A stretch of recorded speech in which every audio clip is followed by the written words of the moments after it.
Swipers, kembali lagi di Swipe Update, informasi terkini seputar dunia farmasi. Kali ini kita akan membahas terkait peraturan baru dari Kementerian Kesehatan tentang peran apoteker dalam layanan kefarmasian dan standar usaha apotek.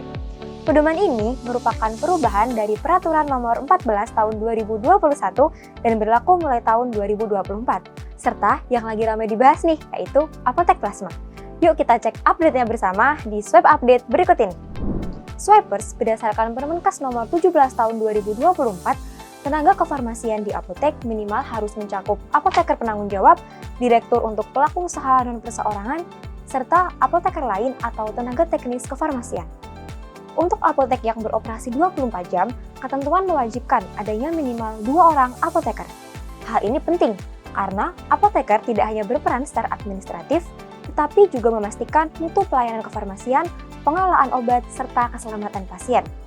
Dari sisi perizinan, apotek dapat berdiri mandiri maupun bergabung dengan fasilitas pelayanan kesehatan tingkat pertama atau lanjutan.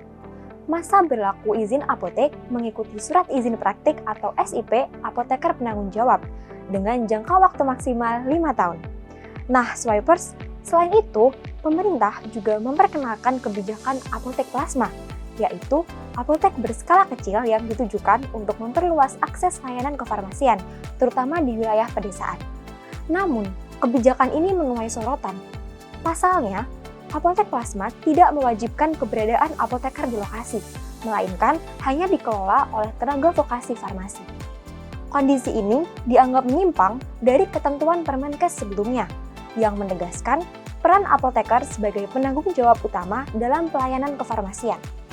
Karena, yang pertama, ada potensi berkurangnya peran strategis apoteker.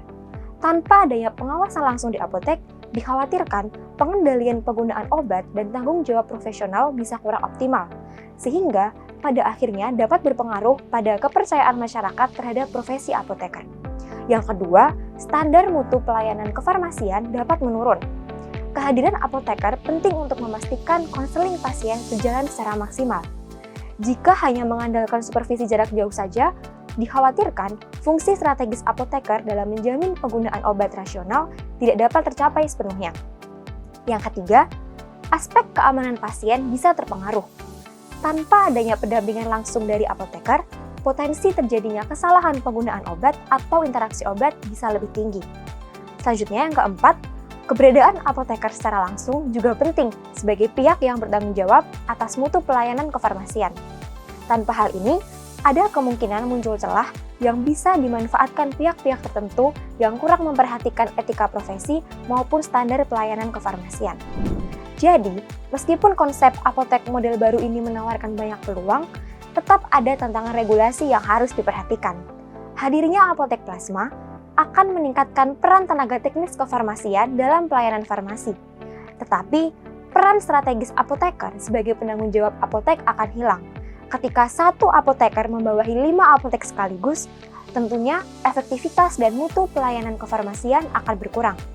Pada akhirnya, keberhasilan model ini akan sangat bergantung pada sejauh mana bisa menyesuaikan diri dengan aturan yang berlaku tanpa mengurangi kualitas pelayanan kepada pasien.